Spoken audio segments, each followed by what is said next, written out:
This is one of my favorite times of year, as so many people. It is their favorite time, but it's one of my favorite things to talk about is this subject of Jesus coming to earth. By the way, as we talk, if you have questions, you can just raise your hand or whatever and interrupt. We'd be glad to talk about it. But if you want to be a little more private or anonymous, you can text to that number right there, and we'll do our best to get to it this week or the next time. We're going to meet 2 times in December, not next week, but then again on the 18th of December. Christmas in your PJs. You can show up in your PJs unless your PJs are nothing. Then we ask you to purchase some PJs and come hang out with us. But we're going to discuss this subject in a couple of weeks. So it's going to be fun. This is the time of year that we call Advent. The season of Advent is not just a calendar with chocolates in it. Do you guys, anybody know what Advent means? The technical term. What does Advent mean? See, nobody knows. What'd you say? Incoming? That is a good explanation from a military man. Incoming! That's exactly what is happening. It actually means the arrival of a notable person, a thing or event, or just a coming into place, view, or being. It's the time when God arrived on the scene. And I love to talk about it. Some of my favorite people in the world are atheists and skeptics, because I myself am a skeptic. Sometimes I'm an atheist, frankly, but I usually snap out of it before Sunday. Not always.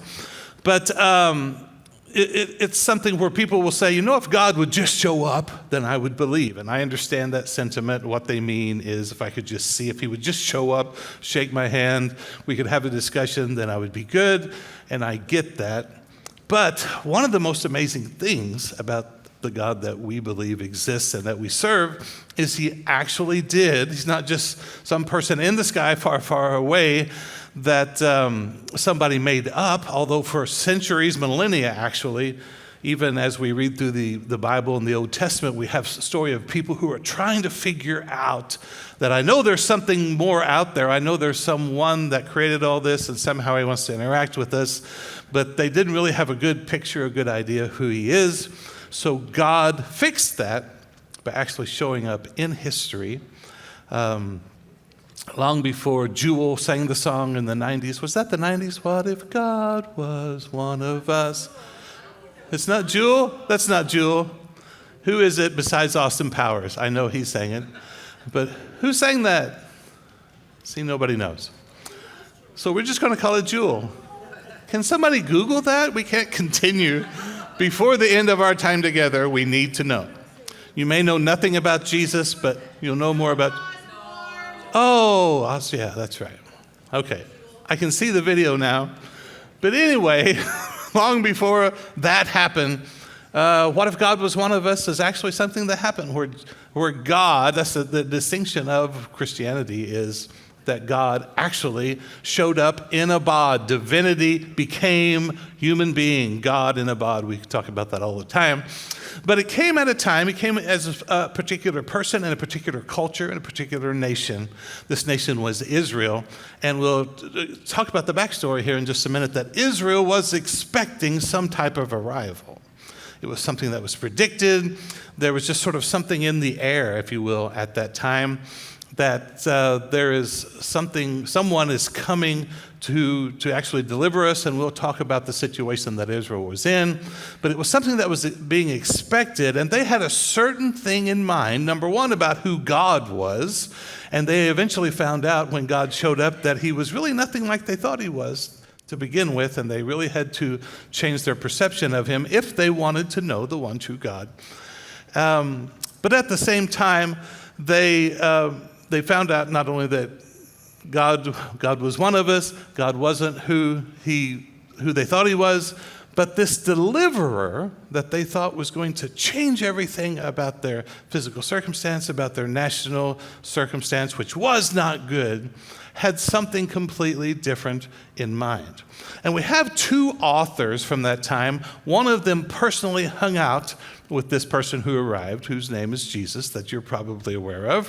One was a person that hung out with him all the time. Another person didn't ever actually see him in the flesh, but interviewed all the people that hung around him. And two of the authors, named Luke and Matthew, share the story of how Jesus came on the scene. They do it from two totally different perspectives. It's not one and the same view. And so this week, and then on the week of the 18th, we will talk about these two authors and their view of how Jesus showed up and what that means and why we should care. Now, we probably won't get done with this today, but we're going to start with Matthew. Now, it's important to know that Matthew's speaking to Jewish people. It doesn't mean we can't listen in, but his particular audience, and it's really good when you're studying the Bible, if you can know who the author is speaking to, sometimes it will shape how you understand it. And Matthew's speaking to Jewish people, his brothers and sisters, people that grew up with the same values, the same culture, the same understanding of the Old Testament, the same understanding of the Bible as him. And he's trying to explain to them this person that you're expecting who they called a Messiah.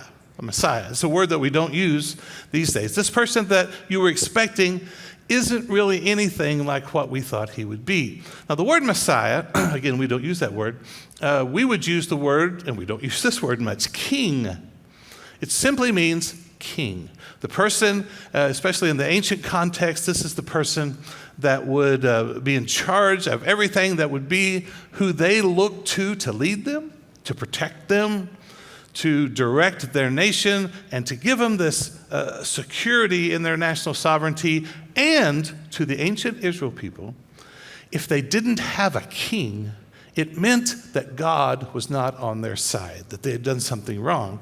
And that's the situation that they were in. But Jesus is not the king they expected. This is what Matthew is trying to communicate. But he is the king they need. Long before Mick Jagger, Matthew is saying, you can't always get what you want. But if you listen to me, you get what you need. So his kingdom is different and greater than any other, because they were expecting this Messiah to come in and vanquish their captors, which was the Roman Empire at that particular time in history, to lead an army in a rebellion against this occupying force of the Roman Empire and lead them back again to national prominence. That's what they were looking for. They wanted their kingdom back that they had lost. But Matthew's trying to communicate, actually it's better and bigger, and worldwide it's much different than you thought. Now, to help us, we're going to take a little, get the backstory on this. So we'll take a little historical journey, which I love to talk about history in general, but I especially love to talk about the history of Bible verses and scriptures, because it helps us to get an understanding. If you know a little bit about how Israel became a nation, they were enslaved in Egypt. And as you read, this will make some people mad that have never heard this, as you read through the Old Testament, Genesis, Exodus, Leviticus, Numbers, you get a story of the origin of the nation of Israel. It's not all perfectly, exactly historical the way it happened, but there definitely is historical truth there. It's something I talk about occasionally. We can talk about it another time. But the Old Testament is more historical epic, is how I would describe much of the genre. Something happened there that brought them from out of Egypt into what was originally called Canaan, that became the nation of Israel. Little bit of piece of property there in the Fertile Crescent that has been fought over for millennia, and they became a nation from a nation of slaves. After a while, they had settled into this land, and they had been ruled by different leaders. At this particular time, there was an older prophet, sort of the voice of God. This is how we learn what God wants to say. They didn't have a Bible. They didn't have God in front of them. So they listened to a man that they would call the prophet. His name was Samuel. Samuel's getting old. And so they said to Samuel, hey, Sam, look, you're now old. Your sons are not like you. Give us a king. As you read through the Old Testament, a central part of the story is, as Israel is trying to figure out who God is they constantly wanted to be like the other nations around them. It's a very natural human thing to be. We look around at other people, what they have. We want to have what they have. The people of Israel looked around at the other nations and said, hey, they have a king. We need a king. Why don't we have a king? This is the movie, not the movie, the show Fairly Odd Parents on anymore? Do you remember that show, those of you that had kids, where the dad is always saying, why don't I have whatever? That's just what this reminds me. That's what Israel was doing. They have a king. Why don't I get a king? I never get a king. So they were saying, give us a king. And basically, Samuel didn't like that because that's not what God intended. Samuel was displeased with their requests. Oh, that's what's bothering me, Joe. Can you put that's glaring in my face there. I was like, there's something very different happening today. But anyway, Samuel was displeased with their request. He went to the Lord for guidance. So he talks to God, and God says this to them, do everything they say to you. The Lord replied, for they are rejecting me. God, from the very beginning, again, talking about the theme of the Old Testament, and maybe bring up, I'm sorry I'm directing lights and things, I'd like to see them a little more. They're in the dark. I'd like to be able to see if they're asleep and throw things at them. So that's good right there. They're rejecting me. From the very beginning, we have the story of creation, we have the story of creation of Adam, all that. God wanted a face-to-face relationship. God wanted nothing between him and us. It's just who he is. It's his very nature. Father, Son, Holy Spirit is this close, vulnerable. They were naked and not ashamed is the way that the first relationship was expressed. There's nothing between them. That's how God has always wanted his relationship with us. He doesn't need a church. He doesn't need religion. He doesn't even need a book between him and us. He wants to know us personally, intimately. Humans are always resisting these things, this concept, trying to set up structures between us and God. It's what religion in general is. But he says they're rejecting me, not you. They don't want me to be their king any longer. It's a very sad verse to me that God's saying, I want to be your king. I want to be the God that you look to for security, for provision, for that solid feeling in life where you're rooted and you feel like you are safe and protected and provided for. I want you to look to me for that. But they are looking for a king. That's very important. That's the way Israel, and it's not just Israel. Israel is representative of all humanity. He said, ever since I brought them from Egypt, they've continually abandoned me and followed other gods, and now they're giving you the same treatment. Do as they ask, but solemnly warn them about the way a king will reign over them. See, Matthew is going to contrast the way that they're used to thinking about a king with this new king that actually showed up, that there's a different way about him. He even says, I'm the way. It's what Christianity was first called after Jesus' death and resurrection. It wasn't called Christianity, it was just called the way, because there was a different way about how they interacted with each other, how they interacted with the world. And so the people refused to listen to Samuel's warning. He said, the king is going to draft your sons and daughters. He's going to take 1/10 of your crops. He's going to take your best cows. Some of you are going to become his servants. This is not going to be good for you. They said, even so, we still want a king. We want to be like the nations around us. Our king will judge us. That word judge is deliver us. Our king will deliver us and lead us into battle. That's the way they viewed a king. It's important to know that that's the way that they viewed this Messiah, that they believed was going to arrive to lead them into battle. That's what they thought he was all about. And the Lord replied, do as they say, give them a king. Then Samuel agreed and sent the people home. Now, who knows the very first king of Israel? You didn't know this was Sunday school where we'd have questions, but who was the very first king? Saul. So you have Saul. Was Saul a good witch or a bad witch? Was he a good king or a bad king? He was bad. Do what? Oh, he started, who said that? That's right. He started good, and then Not so good at all. He was very humble. He was a big, tall guy, but it did not go good. It went south in a hurry. What was the answer to Saul the king? Who came next? David. King David is kind of, as far as the Old Testament, kind of the centerpiece. He's sort of held up as the example of what a king should be. He was a man after God's own heart. He made mistakes. He didn't do everything right. But one thing that David did is he prepared Israel. He got everything ready for the temple to be built. He vanquished all the enemies around them, but he prepared Israel for a time of unity and peace. Because who came after David? Solomon. Solomon reigned for 40 years. There were no battles. It was a time of peace. It was a time of prosperity. It was a time where the temple had been built and God was with them. God came down to the temple. They had a place to worship. Everything was cool and kosher. Have yourself a merry little Christmas. Times were good. It was because King David prepared the way. Okay? But king after king after king after freaking king came along, and they were really, really, really bad. And the prophets would come along and tell Israel, hey, you can't do this, you need to do this, you need to do this, and they wouldn't listen. So in 586 BCE, I talk about this a lot, it's the focus of the Old Testament, basically. What happened in 586 BCE? Some of you are thinking, I thought I came to church and I'm having terrible memories of history class. Is it what? Dispersed? Say the word again. Diaspora, yeah. Diaspora, the diaspora.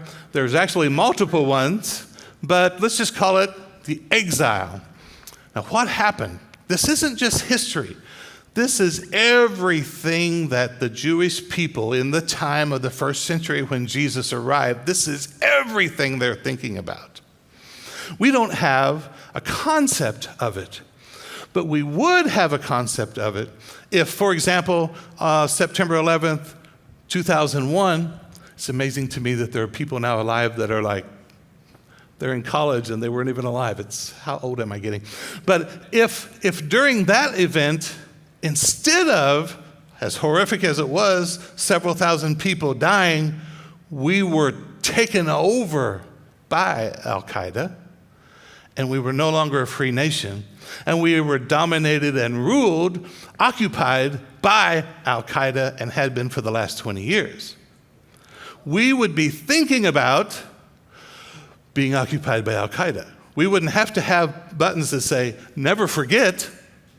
We would be living it. The people of Israel have been living it in the time of Jesus for a few centuries.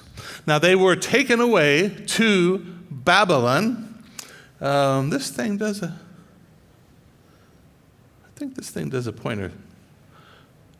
I've done it before, but I can't remember how it works now. Talk among yourselves. Don't I have a pointer thing? Okay, I have no idea. I seem to have started some type of timer. This sermon will self-destruct in 15 seconds. Oh, there it is. Look at that. I'm nothing if not techie. But they're taking over here to Babylon, where all I can think of now is born in Arizona, moved to Babylonia. You that are old enough. Who wrote that? See, you know nothing about the Old Testament, but you know that. Yeah, Babylonia. This is, now I'm thinking about Steve Martin and I can't move on. But this is present day Iran, kind of Iraq. That was where they were taken captive to Babylon. They were there almost 70 years. Completely gone from their country. In the Israeli mind, if we're not in our nation, their king was, the whole line of the kingship of David was destroyed, done away with, zip, zada, no more kings, zada, zip, nada, no more kings. It's over. They are now captive in Babylon, okay? To them, God has forsaken them. Now, This is where we'll pick up the next part of our story. And you're probably thinking, what does any of this have to do with anything? Frankly, I'm thinking the same thing, but let's go on. It was the first year of the reign of Darius the Mede, the son of Ahasuerus. I'm contractually obligated to stop and have us quote that word together. Ahasuerus. Nobody names their son Ahasuerus. It's in the Bible. If you're pregnant and looking for a biblical name, there you go, Ahasuerus, who became king of the Babylonians. The first was Nebuchadnezzar, then Belteshazzar, and now we're down to Darius the Mede, the son of Ahasuerus. Darius is the king. During the first year of his reign, Daniel, you remember Daniel if you were ever in Sunday school, he's the guy in the lion's den. Daniel has been taken captive with the rest of the Jews to Babylon. He's there, but he starts reading the Bible. This is always a good thing to do. He starts reading the Bible, and he gets to the book of Jeremiah, the prophet. And Jeremiah, we won't go to it, prophesies that Israel will indeed, Judah will indeed be taken captive, and they'll be there for about 70 years. So Daniel reads this. He looks at his Apple Watch, and he says, it's been about 70 years. Although it really wasn't. It was something like 56 or whatever. That's a whole other discussion we won't have right now. But Daniel says, okay, we're only supposed to be captive 70 years.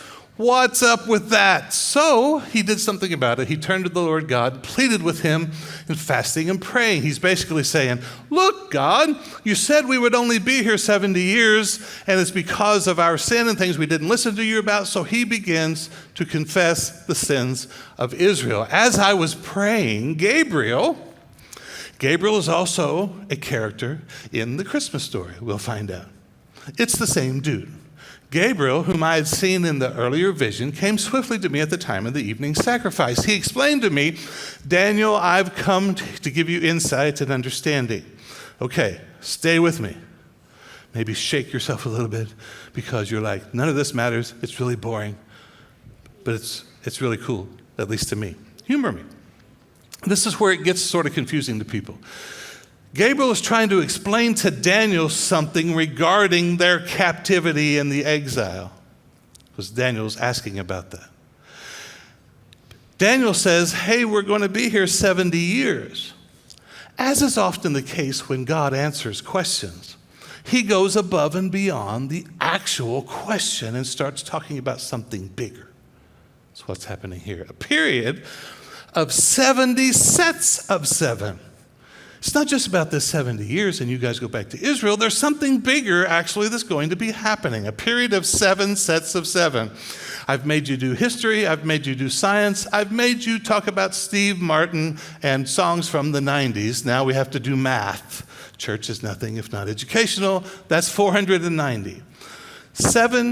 When he says 7 sets of 7, he's talking about 7 years. 490 years has been decreed for your people and your holy city to do this: finish your rebellion, put an end to their sin, atone for their guilt, bring in everlasting righteousness to confirm the prophetic vision, and to anoint the most holy place. And that word place could also be interpreted one. Gabriel's saying, hey, something's going to happen in about 490 years. Your people, the end of their rebellion is coming. They're going to have an atonement or a reconciliation for their guilt. Their sin is going to be ended, and there's going to be everlasting righteousness that's going to come in, and there's going to be a holy one who's going to be anointed. Now listen and understand, 7 sets of 7 plus 62 sets of 7. Oh, I wish we could stop and talk about that, but we won't. We'll pass from the time the command is given to rebuild Jerusalem. In a little bit, a guy named Cyrus is going to become the king, and he's going to tell them, okay, you guys can leave exile, go back and build Jerusalem. It actually happened in history. But he says from that time when he says you can go back and build Jerusalem until a ruler, a king, the anointed one comes, Jerusalem will be rebuilt with streets and strong defenses. It was despite the perilous times. After this period of 62 sets of 7, the anointed one will be killed, appearing to have accomplished nothing. To me, that's a great description of what's happening on the cross. It's over. What did he accomplish? But the anointed one will be killed, appearing to have accomplished nothing, and a ruler will arise whose armies will destroy the city and the temple. That actually happened in history after the anointed one was killed, appearing to accomplish nothing. 40 years later, Rome came in, destroyed the city and the temple. All this I'm explaining to give you a background that it was around 70 sets of 7. It was around 490 years from this time that we get this setting of the Christmas story in Matthew chapter 1. They're expecting a ruler. They know it's around this time, and they're expecting him to bring them back to their original status with God as a nation. So Matthew starts out with his story. And he starts out with one of those things that we call genealogies. Again, I'm contractually obligated to make this joke. Genealogy is my favorite subject, the study of Jeannie. If you don't know me, my wife's name is Jeannie. But genealogy is my favorite subject. But when we get to the Bible and we read these genealogies, and if you grew up with the King James Bible, what did we call them besides genealogies, you guys that are old-time Christians? What? The begats. The begats are where we fall asleep, we look to see if God is watching, and we just skip them all together. Because it's like this dude that we can't pronounce his name begat this dude that we can't pronounce his name, and it goes on and on and on. The book of 2 Chronicles starts with 9 freaking chapters of begats. Now, the thing is, if you are just, and this is the problem many times with understanding the Bible, we live in the 21st century, and it was written thousands and thousands of years ago. We try, the word is anachronistic, we try to place our values and what we think is correct, the way to do things, on these ancient cultures and texts. But they had a reason. It wasn't just to say, you know, Aunt Betty was married to Bob. Now, Bob's first wife, she died. Now, Bob's father was, my daughter Kristen loves this. I have to take her to old cemeteries sometime to see some of our ancestors. She loves the whole 23andMe thing. She likes to find out who our ancestors were. And so we think when we read this, oh, this is just Matthew telling us who Jesus' family is. And there's a little bit of truth to that. But these ancient authors had a purpose for it. And this is what Daniel is sharing. And hopefully what I'm trying to do is at least make the first chapter of Matthew, I don't know anything to do for you in 2 Chronicles. Although there is a reason for it, and don't make me come down there and explain it to you, because it would take hours and you would be so bored. But there is a really cool reason for it. But in the first chapter of Matthew, I want you to not just rush through it, and I want you to get what Matthew's trying to do. Put yourself in the first century. This is the record of the ancestors of Jesus, the Messiah. Matthew starts off by saying, hey, this guy showed up on the earth, and man, there was something different about him. Let me tell you about him. But he introduces him right out of the bat to his Jewish friends as the king. Jesus, the king, a descendant of David and of Abraham. Abraham was the father of Isaac. Isaac was the father of Jacob. Jacob was the father of Judah and his brothers. And our eyes start rolling back in our head. Jesse was the father of King David. It's really important that of all the different people that Matthew lists, including a bunch of kings, he emphasizes that David was a king. You see that it says David was the father of Solomon. He wasn't the father of King Solomon. He's just the father of Solomon. But David is listed as King David. His mother was Bathsheba, the widow of Uriah. Josiah was the father of Jehoiakim and his brothers. Again, Jehoiakim was a king, but he's not called king. David's called king. Born at the time of the exile to Babylon. Matthew just throws in the middle of this genealogy, he was born at the time of the exile to Babylon. After the Babylonian exile, Jehoiakim was the father of some guy that we can't pronounce his name, and Shealtiel was the father of Zerubbabel, who I always thought his name was funny. Jacob was the father of Joseph, the husband of Mary. I'm skipping over lots and lots of verses, by the way, if you don't know. I'm trying to not have you completely fall asleep. Mary gave birth to Jesus, who is called the Messiah. Then Matthew, again, does a little bit of math. All those listed above include 14 generations from Abraham to David, 14 from David to the Babylonian exile, 14 from the Babylonian exile to the Messiah. In this little synopsis, Matthew mentions 3 people: Abraham, David, Jesus. Who's the person in the middle? It's David, okay? But then there's the Babylonian exile.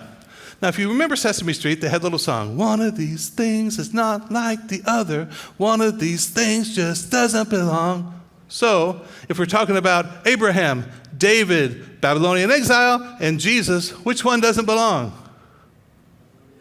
The Babylonian exile.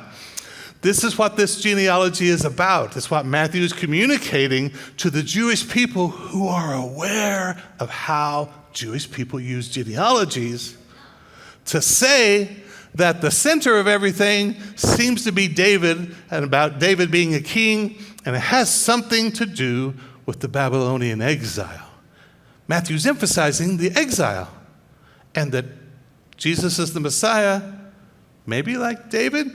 Well, another thing that Matthew's doing is there's 14 generations between Abraham and David, David to Babylonian exile to Jesus. They're all 14 generations. First of all, the reason I like to talk about this is because I hope atheists and skeptics are listening, because I love atheists and skeptics.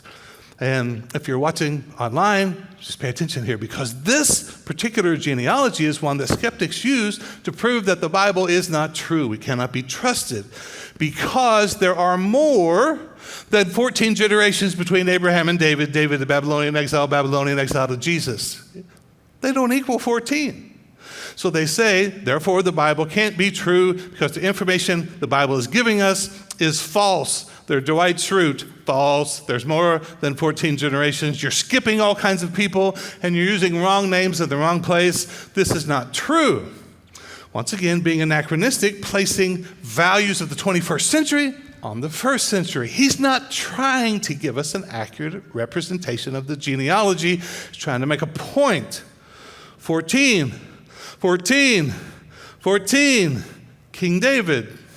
He's using a principle, a form of literature called gematria, which means letters have numeric value. Just like Roman numerals.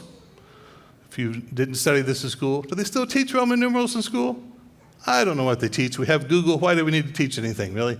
So you have I, V, X, and L, of course, which is 1, 5, 10, and 50. Then there's C, right? C is 100. What is 500? D. Isn't there a D? There is a D. This will be totally useless information to you. But many say that there was never an M, that it was 2 Ds back to back where they were trying to express, hey, there's 500, and then there's 500 more, and then those 2 Ds became to look like an M. Interesting, by the way, this is totally, completely off the subject because I like to talk about the book of Revelation. When John says the number of the beast is 666, if you take the value of I, V, X, L, C, and D and add those together, guess what they add up to? 666. The Roman Empire is the beast. Anyway, that's another example of sort of using gematria. But gematria is when the culture at the time didn't have numbers. They simply used letters. If we didn't have 1, 2, 3, 4, 5, 6, 7, 8, 9, we would go like A, B, C. C would be 3, D would be 4, and so on. Same thing happens in Hebrew.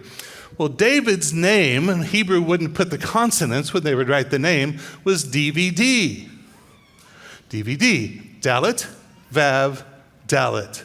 When you add up the value of Dalet, Vav, and Dalet, surprise, 14. Now, I'm not this weird person that goes through and predicts the future because of certain numerology they find in the Bible. I think that's stupid and weird. But when it's there in the culture already, this is something that's cool to look at. Matthew is telling them, because they're aware of who David was. Now, God told David that his kingdom would last forever. And the people of Israel, like so much of us, get it wrong what God intends. David, your offspring will forever be on the throne of Israel, an everlasting kingdom through you, David. But guess what? It didn't. What interrupted David's offspring being on the throne forever? Exile. God left them. That's what exile is to them. God is not with us anymore. Matthew's communicating there's a new sheriff in town. It's the new king who ends the exile. He's doing that with the genealogies to communicate to his Jewish audience before he says anything else. The person I'm about to talk to you about, he is the son of David. He's David's offspring, and he's going to initiate an eternal kingdom. The promise that God made to us years ago about an eternal kingdom is bigger and better than you ever thought or could have hoped for. The king has arrived, and now God is with us. Okay? That's the entire message of Christmas. And it's right there in the genealogies. And now you have to go home. And on Christmas morning, instead of your kids being happy and open presents, read them the genealogy from Matthew 1, because it's what Jesus would want. But Matthew says it this way. This is how Jesus the Messiah was born. His mother Mary was engaged to be married to Joseph, but before the marriage took place, while she was still a virgin, she became pregnant through the power of the Holy Spirit. We don't talk a lot about that. I've talked a lot about it in the past. But Joseph, her fiance, was a good man and did not want to disgrace her publicly, so he decided to break the engagement quietly. Now, we read these stories and we think these are people walking around with halos on their head, but it's actually a dude that was going to marry this woman, and all of a sudden he has to tell her friends, she's pregnant. Who's the guy? The Holy Spirit. You know, this, you have to imagine being, some of you, all of you that are guys can imagine the conversation. By the way, Joseph, I'm pregnant. Well, there's one thing I know.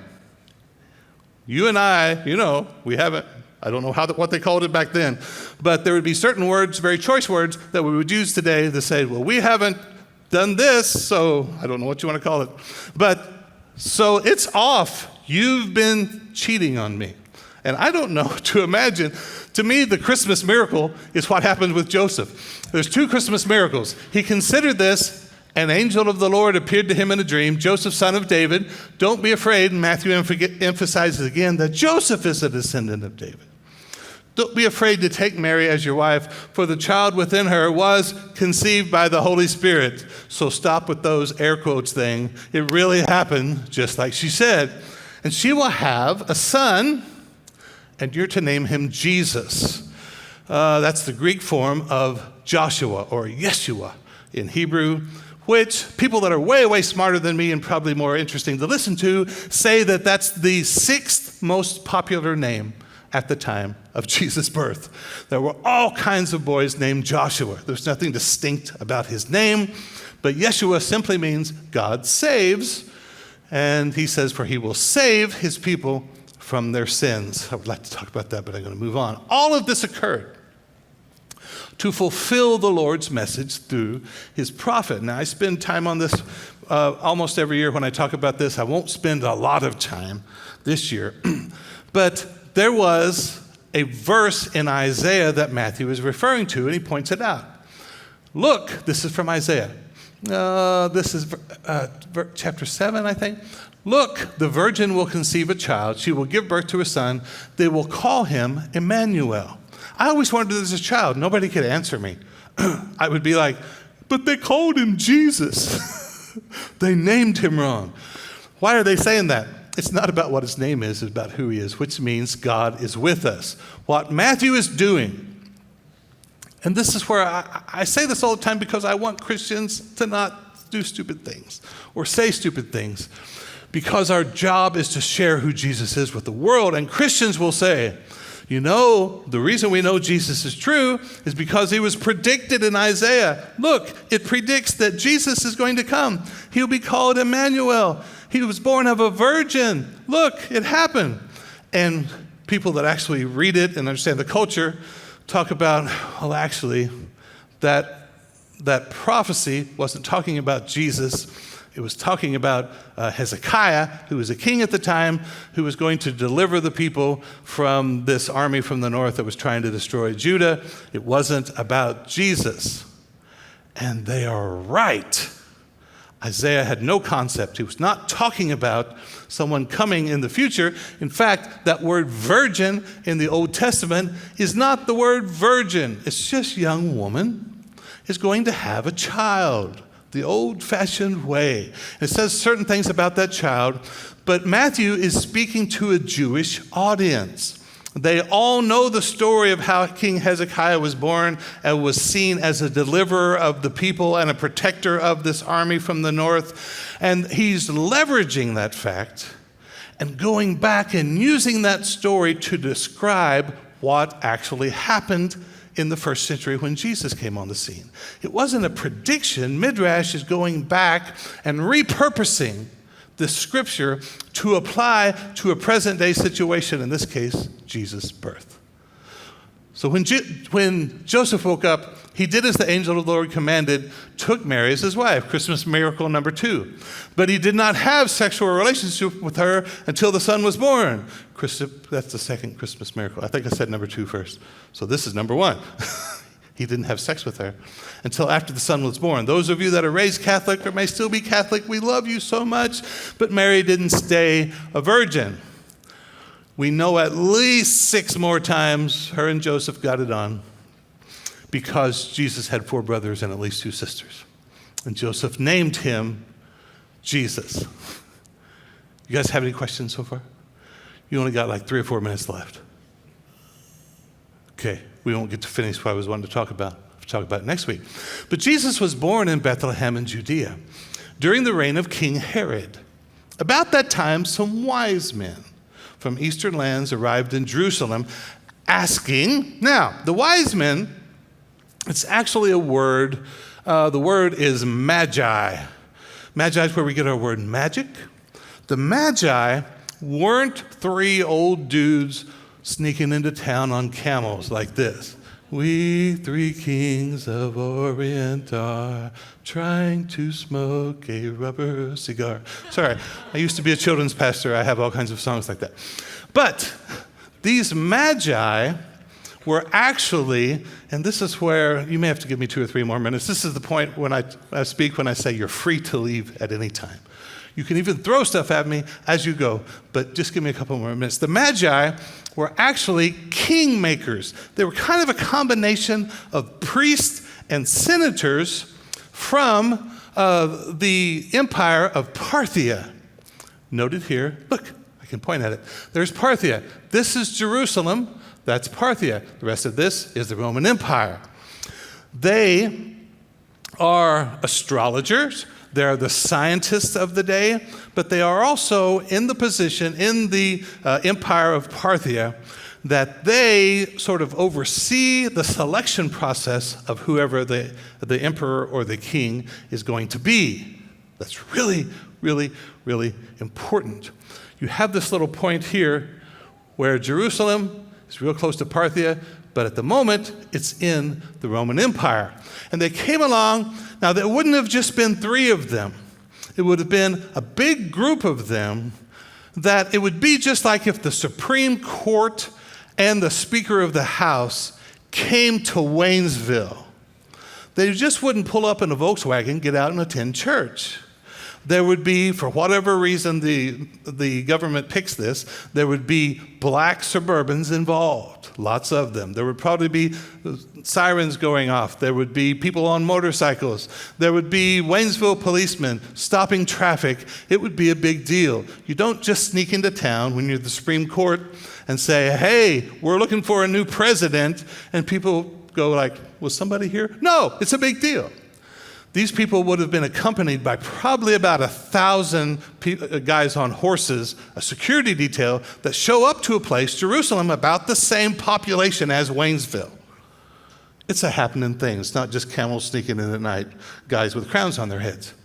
And they said, "Where's the newborn king of the Jews? We saw his star as it rose," and I don't know necessarily what all that's about. We might talk about it next time. "We've come to worship him." Now, this is a big deal. And I want to ask, and then we will move on. I actually won't keep you much longer. So I love to talk about this. But how did the Magi, how did the wise men know that there's a king of the Jews? No matter what the star is, if it's an alignment of Jupiter and Saturn and Mars that makes it brighter, I have no earthly idea. But why did they look up at the star and go, there's a new star. I bet we should go to Jerusalem and see if there's a new king. What in the world? Why did they do that? Why did these wise men, these magi, the senators and priests from the kingdom of Parthia, show up because they saw a star? Well, here's why. And then we'll talk about it next week. Going back to Daniel, you remember Daniel? We left him in exile in Babylon. But while he was in exile in Babylon, he became a prominent leader because of various things that God did to promote him. Then the king appointed Daniel to a high position and gave him many valuable gifts. He made Daniel ruler over the whole province of Babylon, as well as chief over all his wise men. Daniel, hundreds of years before these wise guys showed up, was in charge of teaching. If you read in Daniel 1 and 2, you remember Hananiah, Azariah, and Mishael? Shadrach, Meshach, and Abednego. Yeah. You guys, the bunny, you've seen VeggieTales? Okay, you remember those guys? The whole thing was, those first names were their Hebrew names. The second names was their Babylonian names, Shadrach, Meshach, and Abednego. It was Azariah, Hananiah, and Mishael, I think. What was Daniel's Babylonian name? Did you know he had one too? But we still call him Daniel. I'll give you $1,000. No, I won't. Belteshazzar. Belteshazzar. Yeah, sure. Sure. He lied right here in church. But Daniel eventually, because this was like the graduate school of Babylon. The smartest and best went to learn all the science and knowledge that the Babylonians had, which was vast for that particular time. Daniel eventually became the dean of the school, and he's teaching all the wise men. Now, we just read, and we'll end with this, we just read that Gabriel appeared to Daniel later in the story and says, listen, about 490 years from now, there's going to be a ruler that's going to arise for your nation. Be watching. So Daniel shares that information with the wise men that he's teaching, says, you need to be watching for this. Be looking to the west, because eventually something is going to happen in Israel, and a ruler that's going to have an eternal kingdom is going to arrive in Jerusalem. You guys need to be watching for this. The reason they showed up is because they learned it from Daniel, and it was passed down for years and years. And as history would have it, Parthia, I have to tell at least this part, because see, King Herod was deeply disturbed when he heard this. Why would Herod be deeply disturbed? And everyone in Jerusalem was deeply disturbed. See, it wasn't just three wise guys sneaking in on camels. There was a big commotion. Everybody's disturbed over this because there's this buffer zone in between the Parthian Empire and the Roman Empire, and there'd been multiple skirmishes. In fact, 30 years prior, Herod had been driven out by the Parthian army, forced out of power. Herod is deeply disturbed that these guys are in town and they're talking about a new king because the emperor of the Parthian Empire has recently, I can't remember if he died or was deposed, but they're in the market for a new king. And these wise men show up saying, hey, I hear there's a new king. And Herod thinks that they are ready to rumble. So everybody's deeply disturbed. Okay? And that's just where we're going to stop. What happened in church today? I don't know, but we're supposed to be deeply disturbed. And frankly, I am. But this is the setting, the reason that the wise men are there, and it all points to the fact that if you're from Parthia or if you're from the Roman Empire, Jesus is not the king that you are looking for. But he is the king that you need. And then Matthew will go on to talk about, we'll talk about that next week, that Jesus initiates a new type of kingdom that is eternal, that we're all invited into.